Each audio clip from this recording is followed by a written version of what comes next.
Get ready to enter a brave new world with your host, Vasant Dar.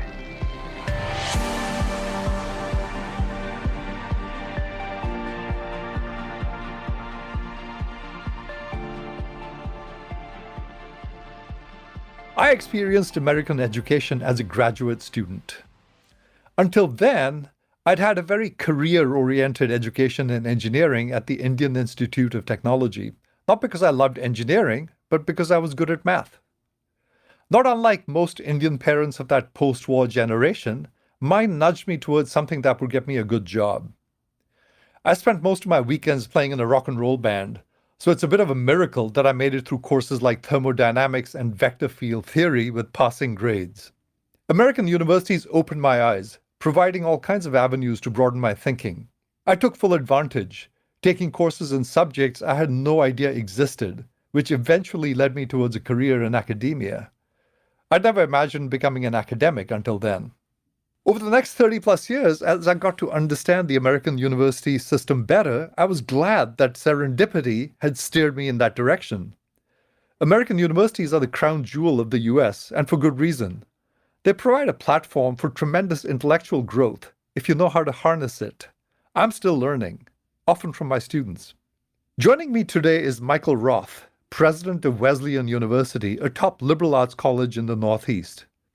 Michael is also author of several books, the latest of which is called Safe Enough Spaces, where he lays out his vision of education and the role of American universities. I've interacted with Michael electronically over the years, but this is my first real conversation with him, one that I'm really looking forward to. I think young people and their parents will find his views on how to get the most out of university education fascinating. Michael, welcome to Brave New World. I am delighted to have you on the show. Thank you very much. It's a pleasure to be here. So before we get started, I thought maybe it's a good idea for you to just tell us a little bit about yourself for the listeners tuning into this, your journey and, what got you here. Sure. I've been the president of Wesleyan University for the last 14 years. And before that was president of California College of the Arts and San Francisco and Oakland for about 7 years. And before that, I was a professor, and also worked at the Getty Center for research on the humanities and history of art. So I've had a very fortunate run as in academia. I grew up on Long Island in the New York area. My father was a furrier. He made fur coats, as did his father. And the only thing that was clear to him was that I should not be a furrier. So I worked with him when I was a teenager and into college, and to give me an extraordinary distaste for that kind of work, which I acquired. And I went to Wesleyan as an undergraduate in the 70s and really wasn't sure I wanted to be in academia. I was pretty sure I didn't, but I did love studying. And but I was also interested in psychiatry and psychology, and I'd gotten a job at a hospital, in a psychiatric hospital just after graduation. But I did receive a fellowship at Princeton in history. I applied to just 2 places, and I was unaware that you could actually defer these things with little risk. So the idea that I had a fellowship to go to Princeton for a PhD in history just made me think, well, I ought to do it because I don't want to lose the money. And I was very fortunate. I didn't like Princeton as a place to live, but I had extraordinarily wonderful teachers there, and led by my dearly missed friend, Karl Schorsky, who was a historian of Vienna, and who said basically, stop wondering what you're going to do with yourself and do something.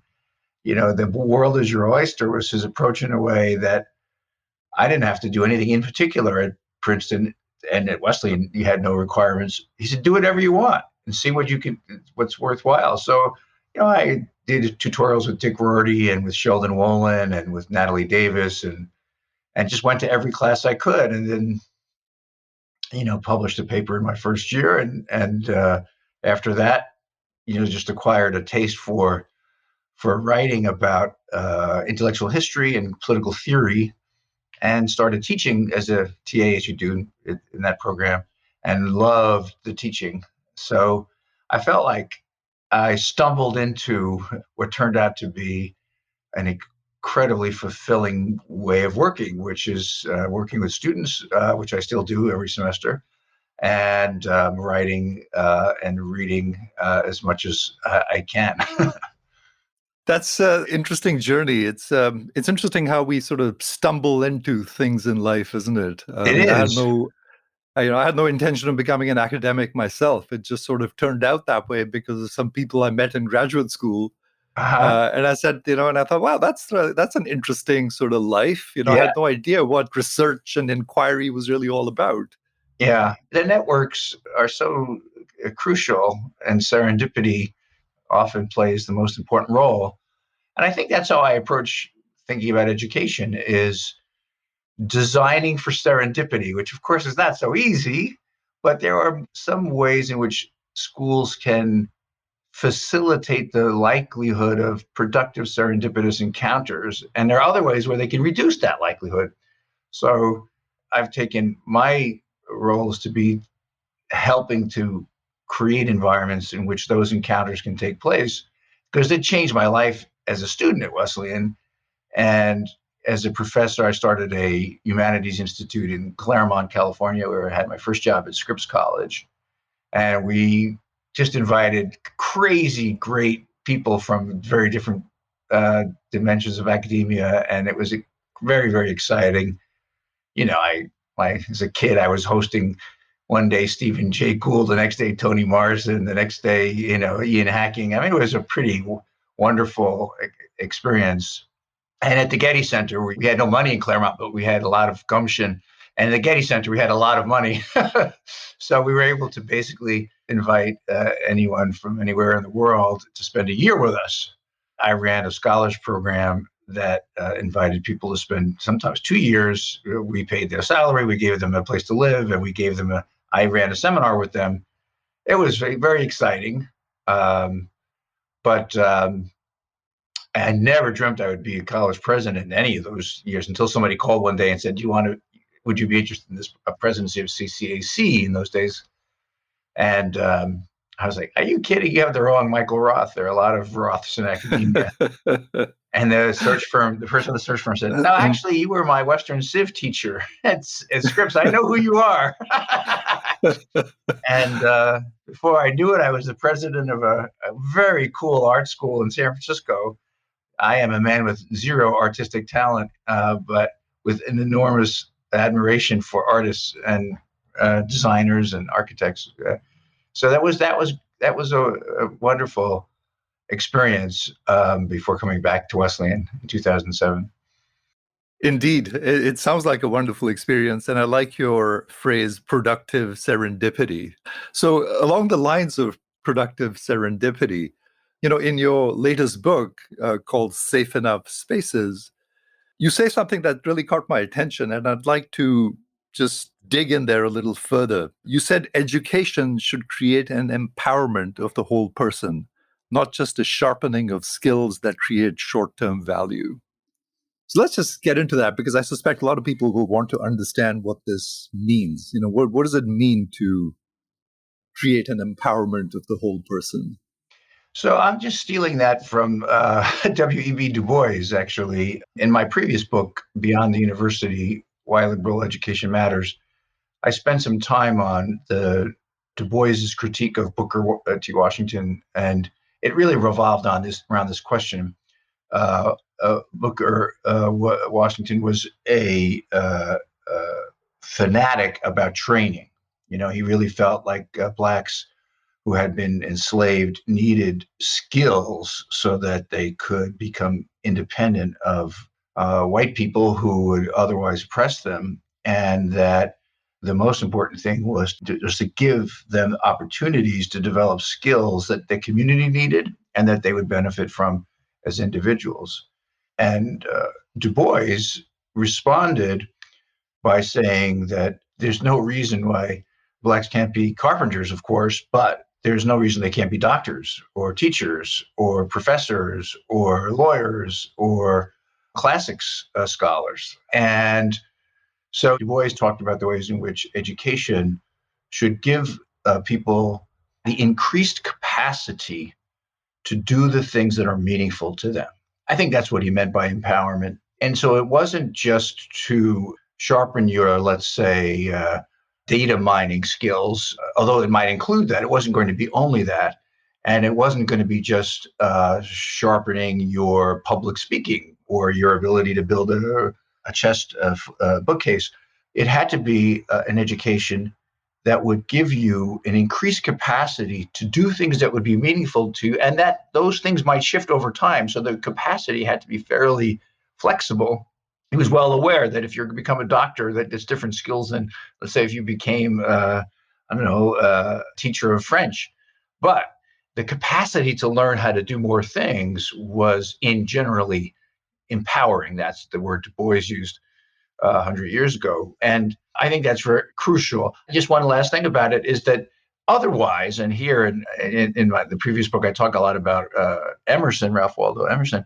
Otherwise, you get deformed people. You get people who are extraordinarily good at, I don't know, building a bookcase, but actually you wouldn't want them voting, or you wouldn't want them driving a car, or you wouldn't want them over for dinner. You get deformed people. Emerson worried, and Du Bois is a reader of Emerson. Emerson worried that we educated people in such a way as to create monsters of imbalance. That you could find someone who goes to college, let's say, to play basketball. To take a current example, here we are in March, and they can hit a three-pointer, but they can't read. And that is for Emerson and for Du Bois, that's just a sin, because they're not actually empowered, because at some point they can't hit a three, or they'll be too old to play basketball. And all they have is that they've been treated as a tool, a three-point shooter tool, or a data mining tool, a coder. And that's a deformation of the individual, whereas liberal education of the kind I advocate for is one that tries to increase the capacities of the whole person. That makes a lot of sense. How do we go about defining what this means? Because it seems to me that there's some sort of inherent tension between preparing, people for the workforce versus preparing them for citizenship, as and I'm using citizenship quite broadly, Yeah. right? You refer to the fact that you want people to be, thinking people, they vote after, considering, the information, in front of them. They have the reason, the capacity for inquiry. But, there's this sort of inherent tension. And I feel that in a university where people, come in, I think, for both of these things, right? They come to universities to sort of educate themselves, but at the same time, they come to, prepare themselves, for the workforce. So how do we, I guess, define what this content should be? Like, who gets to define what this should be? It's a great question. And as you can tell from my productive serendipity comment, I'm not in the strong defining school. I'm in the let 100 flowers bloom school, I guess. And what I mean by that is academic institutions have been extremely bad at predicting what the workforce will need in 10, 15 years.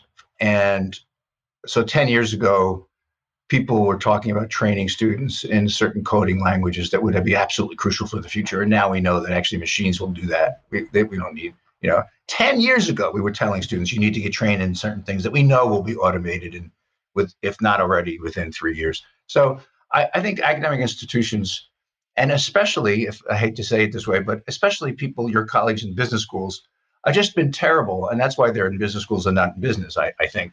So how do you create an entrepreneur? Right? That's in some ways, that's the question. Like, and nobody knows. How do you create an artist? John Baltasar used to say, get out of the way. So now nobody's going to pay $75,000, even at NYU, just to get out of the way. Although you're in New York and that is the attraction, I guess. You want to create an environment, it seems to me, in which people can make choices that challenge their capacities in such a way as to grow their ability to keep learning about things that they find meaningful and that other people will also find meaningful. Let me just unpack that a bit. It's one thing to find out what you really find meaningful yourself. Like, let's say I find meaningful that I'm going to write poetry. But then when I say, look, Vasant, Mr. Smith, look, Mr. Jones, my poetry, and then people say, that's not meaningful. It's not even poetry. you know, I need to actually either find another thing to do, or I need to change the way I do that poetry. So I do think that there's a way in which you follow your nose, you follow your own muse, and at the same end, you have to test that against what other people think is valuable, what other people think is good. I'll give you an example from Wesleyan. I do a lot of fundraising, and I went to see this great writer, Matt Weiner, who was at the time at the height of his Mad Men fame. He created that show Mad Men, which was doing so well. And I went to see him, and he agreed to see me. So we both know I'm going to ask him for money. And so he says, let me tell you a story. And he tells me the story about at Wesleyan what he thought he was the poet. He was going to be a poet. He wrote a senior thesis on poetry, and he gave me this long story. And it was beautiful. It was very funny about his reader for his senior thesis in poetry was a professor named Norman Rudich, who was blind. And so Matt wound up reading him his poetry thesis out loud. And his reader said, after he finished the first poem, he said to him, you'll have to take notes for me because I can't do it myself. So Matt said, okay. He said, okay, first poem, puerile. Second poem, juvenile. Third poem, idiotic. And he was writing down his thing. And so I felt like, okay, I'm not asking him for money. That was my response. But he looked at me, he said, he knew what I was thinking. He said, no, I got the best lesson I could get. I'm not a poet. I had to deal with the world. So you follow your muse, your passion, whatever words you want to use, but you have to then figure out, does Vasant think it's good? Does Norman think it's good? And that confrontation with reality, with the market, with the world, I think should be part of the game too. And I think that's a gift to students. When I was a student at Wesleyan, I had no idea how any of this stuff worked. But I wrote a senior thesis I had an oral exam afterwards.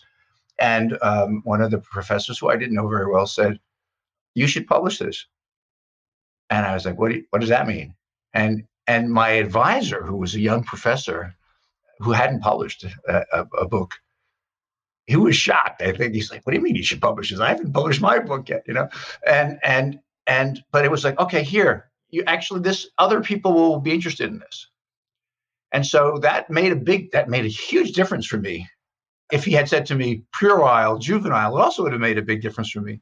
I would take another turn. So I do think having an environment where you get to explore and then you get to find out if you're any good. I think that second piece is just also really, so I tell the students, I'm sorry to go on so long, but 3 things. First is discover what you love to do. Second is get better at it. Have somebody tell you, this is terrible. This is terrible. I've had so many students that say to me, I don't get C's, and I have to say, congratulations. You just did. And then the third one is share it with other people. And that also means try to sell it to someone, because you have to be able to translate what you're learning in a school into what happens after school.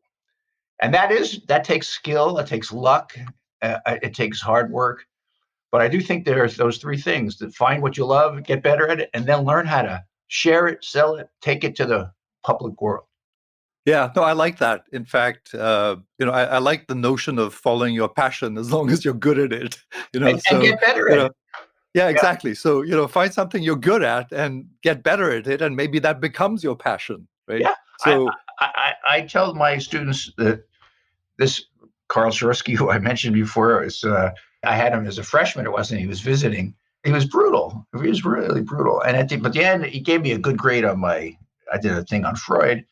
But then he wrote, I still have the paper. I read it at his memorial service, his comment, Mr. Roth, you have an awkward wooden style. Get help with your writing. And it was like, boom. And I tell the parents at Wesleyan this story every year because their kids are used to getting A's. They all get good grades unless they're in my class. And then we have to. That's not a good thing. Telling people there's a lot of room up here. You can get a lot better. There are people who are much better at this than you. That's a good thing to hear, I believe, when you're a student, because it gives you something to aspire to. Indeed, indeed. So let's press on a little Yes, bit please. further into sort of what it means to get a liberal education. And the question I want to ask you is like, what's going on in the humanities? Because some of my colleagues, in fact, who teach history, say that some students say, why are we reading, about dead white men and what they had to think, to put it really bluntly. What do you think about that? And my sort of associated question is this sort of somehow related to, PCism and cancel culture and all that stuff? Are those two things related at all? Yes, they are related. I think it's a complicated story. So I think part of what's happening now is that people who are used to teaching certain texts or certain authors are aghast that not everybody finds them as compelling as the teacher does. And that's on the teacher. I mean, a great teacher makes something compelling, and if you can't make it compelling, you ought to try making a fur coat. uh, uh, so, on the other hand, I was just asked this question recently by the Chronicle of Higher Education. Said, do you think there's less academic freedom now than when you started out? I was like, are you kidding? When I started out, a Black person would never find a Black author on the syllabus in any of the courses that I'm associated with. So is that lack of academic freedom, or is that academic freedom? When I started out, there were no women on the syllabus. So talk about cancel culture. We were in pre-cancel culture. It was like they didn't have to cancel them because they weren't even visible at all. And so now people are fretting about, I don't know, some people don't like Aristotle. Well, show why Aristotle's important. I teach Aristotle every other year.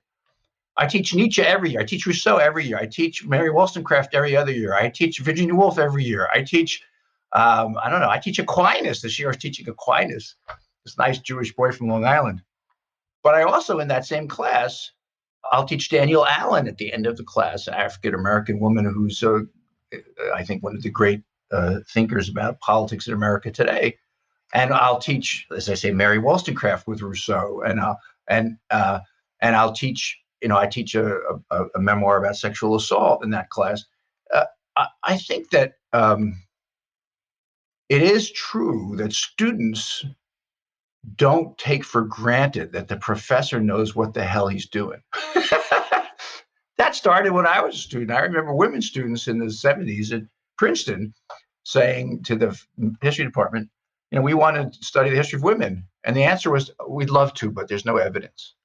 Yeah, that was the standard response. I'd love to. It's not like I don't like women. And, and in the graduate program, most of the women I knew in the graduate program experienced a professor who thought part of the perk of being a professor was to fuck your students. I'm sorry, was to sleep with your students. That was not, is that cancel culture? No, I wouldn't. That's the opposite, I guess, but it's worse. So I think what's happening now, you have this pushback, and it doesn't mean you have to cave into it. So, I teach a course, I write about this in Safe Enough Spaces on film and philosophy.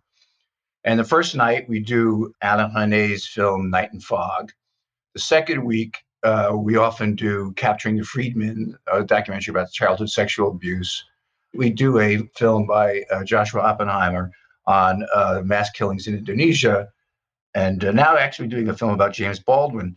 So I tell them the first night, listen, this is a horrible suite of films. I mean, every week it's just horrible stuff. And it could be, I have 100 students in the class. It's a big class for Wesleyan. So a class this size, someone's gonna have some personal experience with sexual assault.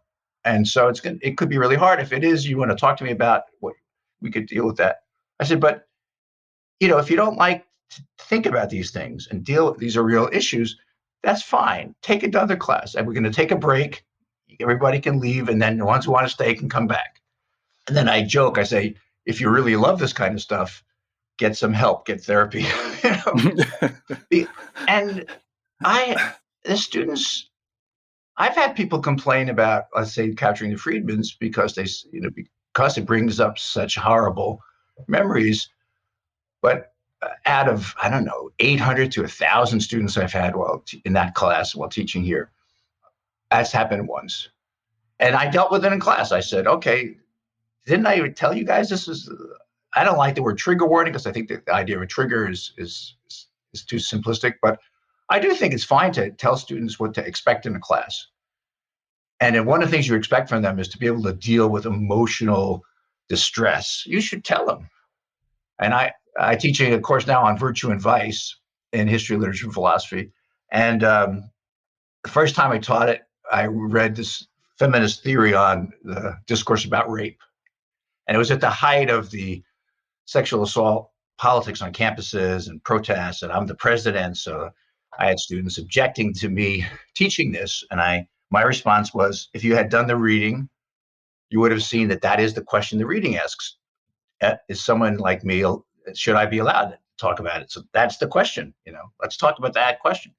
There's one person left out of, now this is years I'm teaching this, but subsequently I added Alice Sebold's memoir of being raped in college to the class. So it's not just theory of discourse, it's a visceral account of what it's like to be raped when you're a young person. And because it fits into the course, in this course, that section of the course is about how being a survivor becomes a moral category. I tell the students, it's going to be hard. That's a hard conversation to have. I don't want to hurt anybody's feelings, but it is real. This is such an important topic today. And they say, okay, it's a popular class. So I think you can do it. But I think there are certainly people who think I shouldn't do that. I say, okay, I understand. Here's why I do it. And then I do it. And I don't think such a class would have existed. I know it didn't exist when I was a student. So I think Right. there's more opportunity for this. If you take it, if you complain about your students, you shouldn't teach. It's like you shouldn't play cards if you say, I can't play this hand. Well, you've been dealt these 20-year-olds. You don't like them anymore because now you're 60. Before you liked them when you were 40. Duh. It's easier to teach when you're 30 than it is when you're 60 in some ways, right? Because when you're 30, you feel closer to them. When you're 60, Indeed. I have to, Indeed. but for me to go out and do like some of your guests and say, well, the students today, they're no good. Well, then you should be on the lecture circuit instead of being in the classroom, which I guess happens. Or making fur coats. Or making fur coats. Being a furrier. Yeah. So, I want to talk a little bit about polarization. I mean, do you feel, on your campus that the polarization has increased? I mean, when I was a graduate student, there seemed to be equal numbers of people on the left and right, on campus. There Where were you in school? Well, so let me, I guess, clarify because I think left and right, the sort of meaning has changed, right? So I what I should say is that was an inappropriate choice, left and right. It was more like conservatives and liberals, right? There was sort of, you'd get, roughly equal numbers. Whereas now I feel, and I'm curious to get your take on it as the president of the university, whether we've sort of shifted where the center now is, I don't know, I guess I shouldn't say left or right, but the center now is liberal. So we've got this sort of polarization, and sometimes within campuses and sometimes across, right? So you have these sort of schools that tend to be liberal and schools that tend to be conservative. So has polarization gone up, and why, in your opinion? So I think there's two different questions there. One is, has there been a leftward drift in many schools, especially schools in the Northeast, let's say, especially selective schools? And then the second question is really about polarization, and they're related, I think. So I do think that it's pretty well documented that there's been a shift in campus attitudes to become less market oriented and to become more inclined to both the rights of previously marginalized groups and to be more open to a critique of capitalism now than, let's say, 30, 40 years ago. I think that's pretty well documented. And it's very well documented that the professoriate is, especially in the humanities and interpretive social sciences, but not only there, but especially there, is really drifted toward the left or toward liberal folks. And I tended to actually to discount this because I was recruiting a guy to the board years ago who was a libertarian and worked with the Cato Institute and everything, and really smart guy, very generous. And anyway, I was recruiting him to the board. He said, "You don't want me on the board. I'm too conservative, or I'm too contrarian," I think is how he put it. And he said, you're so prejudiced about, you're so prejudiced with your leftist assumptions, you don't even see that they're assumptions anymore." And I said, "Come on, you're exaggerating." And then I spent some time thinking about it and looking at all of the programming we do at Wesleyan, which is pretty politically active campus. And I realized that he was right in the following sense. The default position was always to try to be left of the person who was there before. That was just kind of it's like a social thing, not a I don't even want to say it's an intellectually sophisticated thing. It was like just kind of pushed that way. And I talked to my colleagues in English and in languages and in philosophy, and I would ask these questions, and they'd say, "Well, we're not prejudiced, that this is just the right way to go." I was like, "Well, no, I mean, this is what you think is the right way to go, but no one's actually proven." You can't think this is. And they say, "Oh, no, that's just." And they repeated to me what the same things white people used to say about why they couldn't have people who weren't white in the classroom or on the syllabus. They said, "Well, it's just quality. It's just quality," which is the last defense of the privileged, right? They always it's not privilege, it's quality.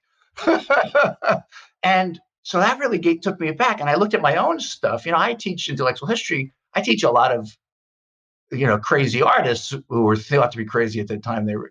And so they tend to be non-conservative. But then I realized I just didn't teach certain things that were also intellectually powerful or influential. Well, I just assumed they weren't as interesting because they weren't as lefty, basically.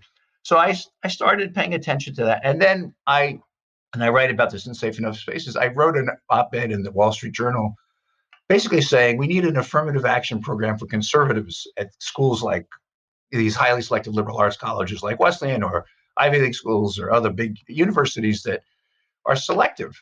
And it was the best op-ed I've written because presidents usually avoid controversy, and so this one everybody hated. The conservatives said we don't need affirmative action. We're just better than the other guys, and the leftists who never liked the idea of affirmative action they don't like talking about that. They were like, "You've sullied the words affirmative action by attaching them to conservatism."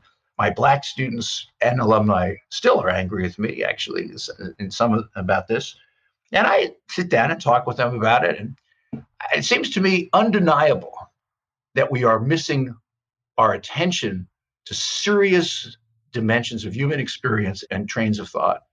And the result is then you get these bozos who are coming to like social science has-beens like Charles Murray, who hasn't done anything serious in a long time, or real bozos like the entertainers who'd come to campus just to insult people and to prove they have free speech, And so I don't want that.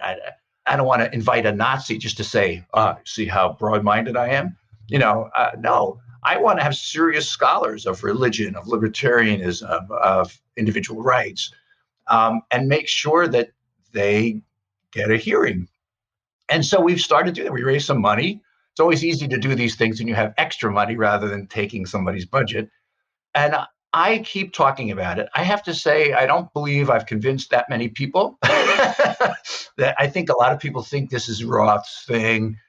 I have an endowment, though, so it will stay after I'm done for it. People argue with me about it. And I feel like that's already something. In other words, I'll have an argument with my anthropology department that sees itself as a leftist feminist anthropology department very proudly. And I say, that's a mistake. And they say, no, here's why. And I say, yes, here's why.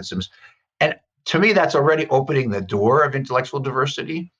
What do I know? The particular conservative I may invite may be not the right person, might be a dopey person, so I don't think I have the truth.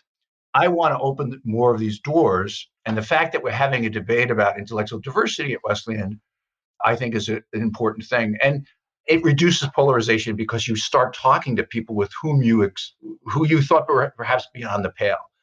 I do believe there is a beyond the pale. I'm not going to have a conversation with someone who wants to imprison gay people or to annihilate Jews or I'm not going to have that conversation. I think you have to defend yourself rather than have a conversation. But I do think there are lots of people with whom we should be having more conversation than we do now. And I am convinced that there's real prejudice at work in hiring. And when a hiring committee of professors say to me, we're not choosing someone who has the same politics as we do. They happen to have it. We're just choosing the best. I say to them, you sound just like those other people. Or when the admissions office says we're in favor of civic activism, but the applicant knows, and I've been told this actually in a public setting, the applicant knows that you shouldn't say that your activism is fighting for the rights of the unborn. That if you say that, you won't get admitted. I mean, I do think that's just prejudice at work. It's not my politics, but I had a guidance counselor who was giving a book talk about safe enough spaces. And he said, we tell our students, don't mention any conservative things you do. He said to me, it would be professional malpractice if I didn't warn them against that. And I do think that's a problem. And I think the more we talk about it, the less of a problem it gets. Because implicit bias is horrible because it's unacknowledged. If you make it explicit, either you expose someone's evil or you just make it explicit and they have to change. And I guess I'm hoping on the second. Yeah, no, I think it's important to talk about it. I mean, I grew up in the 60s, 70s, in a military family, that was, my parents were religious, my grandparents were religious. Uh-huh. I'd say they were conservative. And yet these words seem to be kind of tainted now, sort of military, conservative, religious. And I'm an atheist. I'm not religious. I grew up Hindu because I didn't have a choice. My parents were so, and I sort of occasionally would get dragged to the temple, kicking and screaming. But I realized there's value and wisdom that's buried in these traditions as well. And for some reason, it reminds me of this Gary Kasparov quote, who said, the thing about communism is that you don't get to talk about it once you have it. Yeah. It's not up for discussion. It becomes another tradition. It becomes another orthodoxy. And right. I think that's why, I support this heterodoxy group that I know you know about, because I don't agree with some of the things they do, but who cares? I may be wrong. I do agree that they are creating more space for conversations that would involve traditions that are under exposed now at many schools. Although, when I was a student in the 70s at Wesleyan, it was a very politically charged place. And, I remember a few years ago, I read about this in Safe Enough Spaces. We had a controversy at the school newspaper when one of our students wrote a critique of the Black Lives Matter protesters tarring all the police with the same brush. And he said, basically, if we did that, then some of the violent protesters would be, you use them to tar all the protesters with the same brush. And all, all hell broke loose on the campus. And then it was in the national press. And the students came eventually to, I thought, the good space, which is they realized editorial autonomy was more important than any particular op-ed. And you shouldn't sacrifice editorial autonomy to me, to the president's pressure, or to a donor's pressure, or to the reader's pressure. But I had people calling me left and right saying, "Oh, it's a horrible Wesleyan. It's horrible, politically correct." And I remember one had been the editor of the school newspaper in the 70s, and at the time she was the editor of a newspaper in New York, and she said, "This is horrible." I said to her, "Listen, when you were editor of the Argus, could you imagine in 1977 publishing a pro-nuclear power op-ed?" And she said, "No way. Are you kidding? I mean, there was no space then. So it's not as if suddenly we've discovered this. There's I created a program at Wesleyan, thanks to the Posse Foundation, to bring military veterans to Wesleyan on full scholarship. And about 10 every year. I think that program we would have protested and shut it down when I was a student. I don't think we would have let that happen. I have retired military officers coming to teach now at Wesleyan, and there was little resistance, but they're great teachers. They're interesting. They're not actually always conservative. Sometimes, you can't stereotype anybody, but they really add something. But I don't know that would have been possible 40 years ago. Maybe it didn't happen. Maybe it was possible. Maybe you just needed somebody to push it through like we've done now.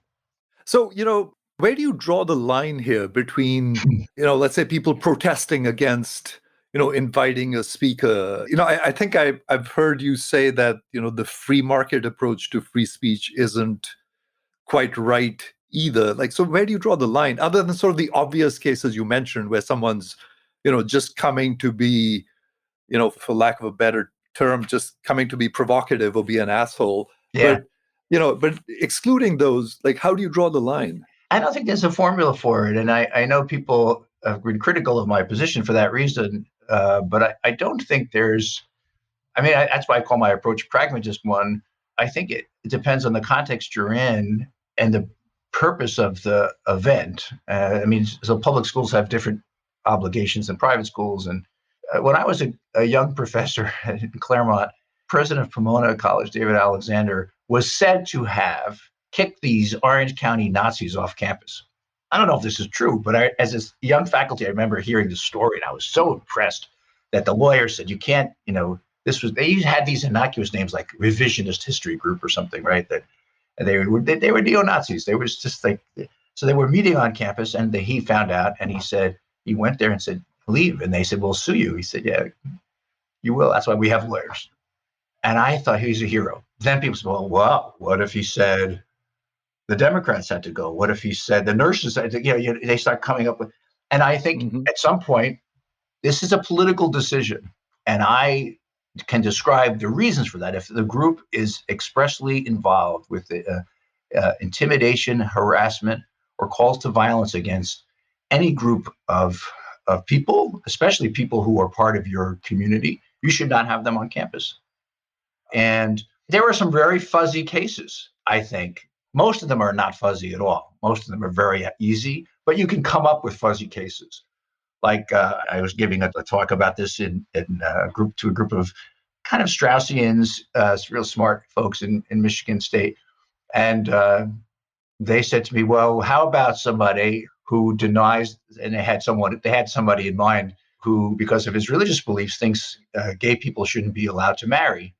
Would you allow that person to speak on campus? And I said, well, I wouldn't invite that person to speak on campus. That's a different question, right? If faculty had invited that person, I wouldn't try to ban them, but I wouldn't invite that person, even though I respect that person's work in philosophy and religion. I think if you say to some of you actually are not fully human. I don't think we should have that conversation on campus. But, I could be wrong about that, that maybe like there was a gay person in my seminar in Michigan who said he thought I was really wrong about it. And even as a gay person, he thought that was a mistake not to have that conversation. But I think that most of the time, the issue is not if someone's morally tainted, but if someone is advocating the harassment, dehumanization, or violence against part of your community or citizens of this country. I'll give you an example, which I talk about in the book. A group of faculty recommended I invite Antonin Scalia some years ago now. And I thought they'd set up that they asked me to invite him because they thought I wouldn't. And it was for a distinguished lectureship we have at such matters. And I said, all right, I'll take the recommendation. I'll invite him for this lectureship because I thought he wouldn't come. Because he's so, the Supreme Court justice almost never came to these things. Anyway, he writes me back right away. He says, I'd love to come. Larry Lessig was there last year, and he's my former clerk, and he had a great visit with Wesleyan. So Sign me up. I was like, oh, shit. Because I have to introduce him. And how'd that work out? Well, it was very interesting. He spent the whole day on campus. Many of my friends on the faculty, some students, but mostly faculty, some students too, were protesting his being on campus. Well, they were protesting him. I don't know if they didn't say he shouldn't be on campus, but they protested him, his position. I agreed with them. I thought Justice Scalia did more harm to the interpretation of the American Constitution than anyone since in the last 100 years, at least. And yet, the protocol called for me to introduce him, and I was not going to do what one of my colleague presidents did in New York. Insult him while I'm introducing him. So I just gave a straightforward introduction, although I put in there a reference to a historian who I thought, and other people think, demolished originalism as a legal theory. Just quoted him. No one knew except Scalia, but Scalia definitely knew it. He said, Leonard Levy, huh? So he gave his talk. We had about 15, 20 people, maybe more, stood up in orange jumpsuits to protest about Guantanamo. They stood for a while. We had someone go. We knew, kind of thought something might happen, so we went around and said to each person, "You could sit down and stay, or if you stand up, you have to leave." And that took a few minutes, and that happened and passed. There were good questions. Somebody yelled at him, "Call on a woman," because he didn't call on any women. And he was incredibly feisty, of course, and okay. And I thought it went really well, actually. I mean, he made his case. He gave his arguments. Students argued with him all day. He loved it. He really did seem to love the exchanges. And I thought that's the way it should be. I invited another guy to speak in my conservative series, one of the only people I recommended because I happen to know him a little bit. And he gave a terrible talk, I thought. The place was packed. I went to that lecture. I was so afraid it would be a Charles Murray thing that the students would stop him from speaking because he's a pro-Trump guy. And he gave a very intellectually lazy talk, really. And afterwards, this packed room of students, they one by one, hands went up, and they just demolished, asked questions, just showed his intellectually. Finally, someone sitting right behind me raises his hand and says, if this is what Roth means by intellectual diversity, I think we should be able to do a lot better. And at one hand, I was embarrassed, but on the other hand, I was so proud of them that they were not backing down, but they also weren't saying this shouldn't even be allowed to take place. And I think figuring out how you can have more occasions like that, it's not always possible. I mean, this was a regular talk. I didn't think it was that good. Other people thought it was better than I did, but I think that kind of exchange is important. And I think that students are open. They may not appear open to it, but the job of the teacher is to open them to it, right? Is to help them be open to it. I was teaching Rousseau this week. It's not like they love Rousseau before we started, but at the end of the day, they're like fired up about Rousseau.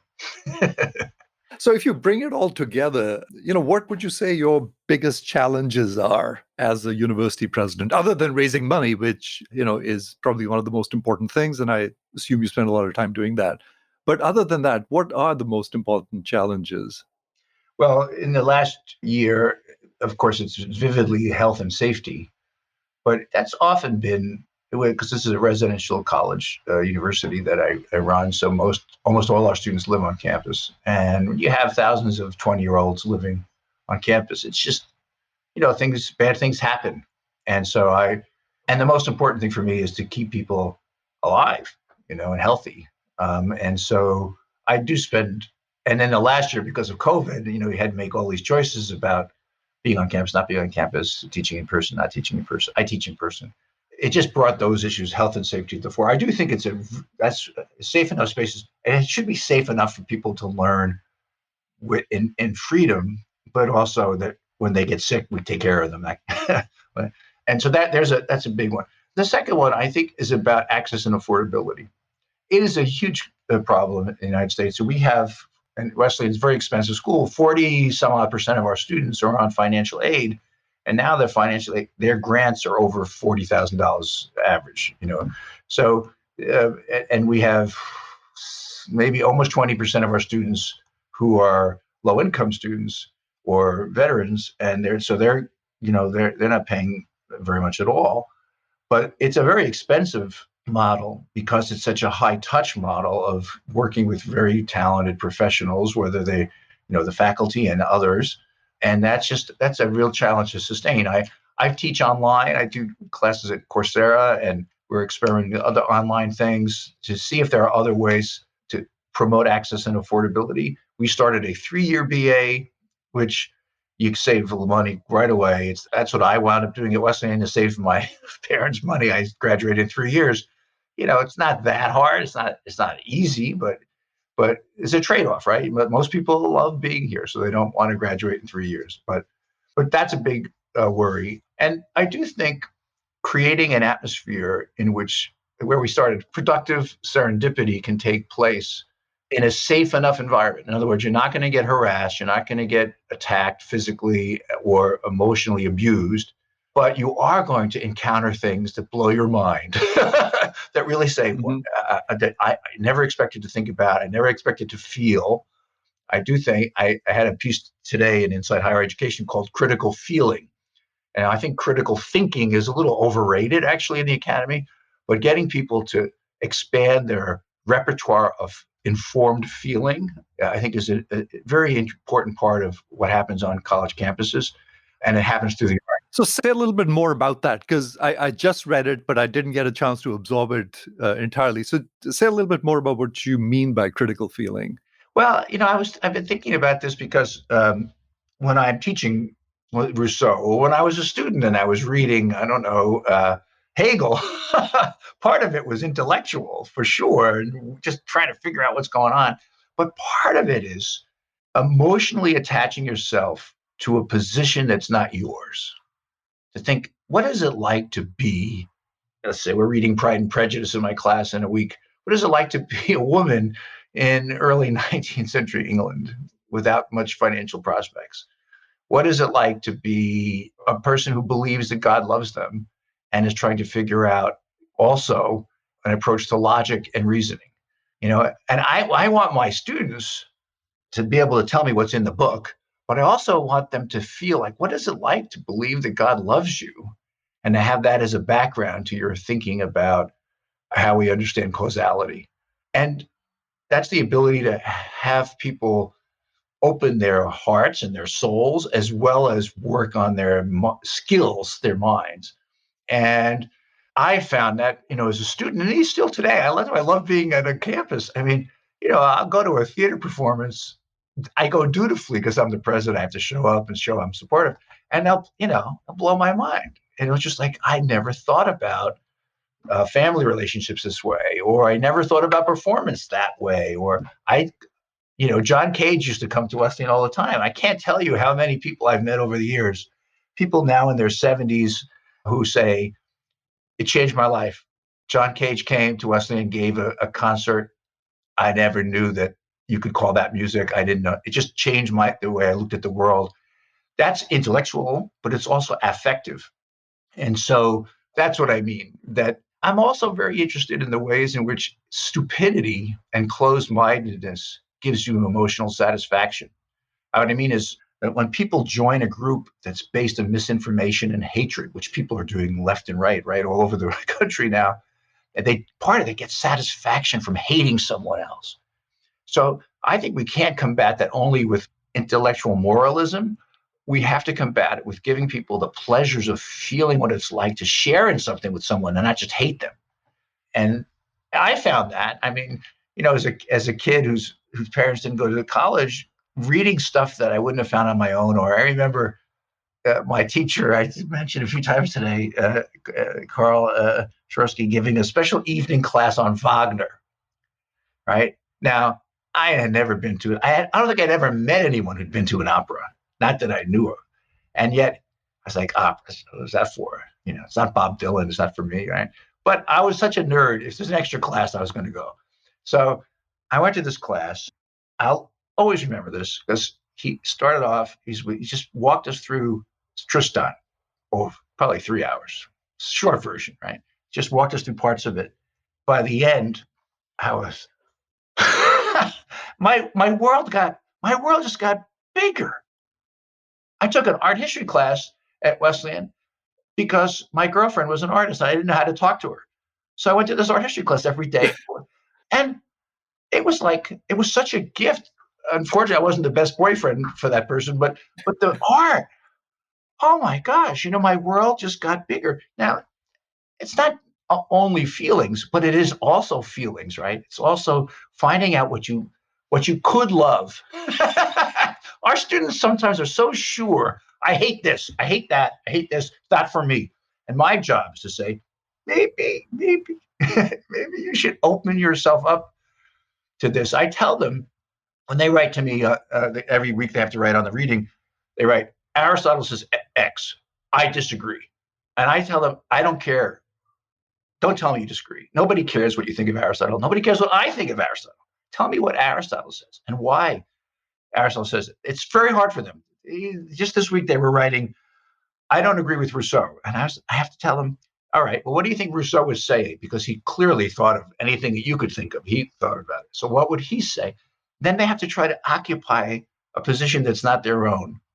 So why do you think that is? Is that because they're thinking in the present and not situating themselves in the context of what Rousseau was experiencing or what Yeah, Aristotle was experiencing? I Is think that that's part of it is the polarization that you mentioned before, that you think, okay, I'm the kind of person who likes X. I got to stay there Mhm. because the people who like Y are they're wrong. There's part of that. Part of it is the skill stuff. Hey, I have to, I need to get a good Right. grade in this course. I need to get this, and then I can go there. I get an internship. I get a job. And what I'm saying is, you might fall in love with this. You might just fall. And well, I just that it's they don't have to sacrifice also building up skills to expand their ability to feel beyond what they conventionally feel. And I say that to the radical queer students. I say it to the real straight students who are, to open the conventions and see what it feels like to read. Let's say we'll read Maggie Nelson in this class about being married to a trans person and having a child. That's also in the same class with Aristotle. Yeah, yeah. And You know, and it yeah, I'm sorry, I'm interrupting that's you too okay. Go much. No, ahead. go ahead. Otherwise, I'll keep talking forever. No, it sort of reminded me of a conversation I had with my colleague Jonathan Haidt, Yeah, and he has a sort of an interesting hypothesis that sort of we grew up in the age of television. A lot of the stuff we consumed was created by people of the previous generation, so that our content was created by previous generations. So there was sort of the collective wisdom of that. And so he talked about watching Bugs Bunny. That was created by people who were in opera and things like that. And that we've gotten to stage here, I guess, where a lot of what people consume was produced in the last few days, as opposed to, by a previous generation. yeah, And so he calls this sort of potential wisdom deprivation, that this sort of need to connect to the past. And if all you're connecting to is stuff that was generated a few days ago, then you're more likely to say, well, I don't like Aristotle or I don't like Rousseau, because you're not situating yourself in the context of what those people were experiencing, right? And it sort of relates to what you just said, which is, I'm not interested in what you think about, or your opinions or whether you agree or disagree. I want you to sort of analyze it sort of more deeply in context. yeah. Um, Well, John is a really thoughtful person, and we agree about some things and disagree about other things. And if I disagree with him, I worry because he's so smart. I mean, maybe I'm just wrong. But in this case, I do worry about selection bias, to use a term he would know very well. And I said this. I reviewed Coddling of the American Mind, and I said the same thing. I do think there's a lot. I think when our parents talked about us watching TV, that's what they said about us. And if he watched The Simpsons, or if you watch Big Mouth, or and my kids are now adults, but you watch SpongeBob, or it's South Park. it's full of references to high culture, low culture. It's just Yeah. so I just don't. I think the quality of popular culture has not diminished, to put it simply. I mean, but But it's very hard for people, like, I'm almost 64, and it's very hard for people to say, well, the stuff I grew up on, which I do love because I fell in love with it at 20, that it's hard for us to say it's not superior to what they're falling in love with today.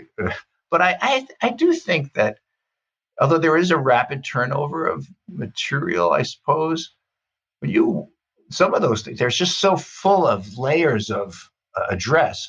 I think where John and I would imagine agree is that students have the ability to curate what comes across to their what they consume in ways that we didn't. So we had 3 or 4 channels, whatever, and we could watch what was there. They could just choose what they want and watch. My daughter, who's now an adult, but she just knows what she wants to watch all the time, and I ask her so I can expand my repertoire. But we didn't have that ability to curate. On the other hand, there's so much more material out there for them to choose among. So I'm not so sure. I'm not sure that's it.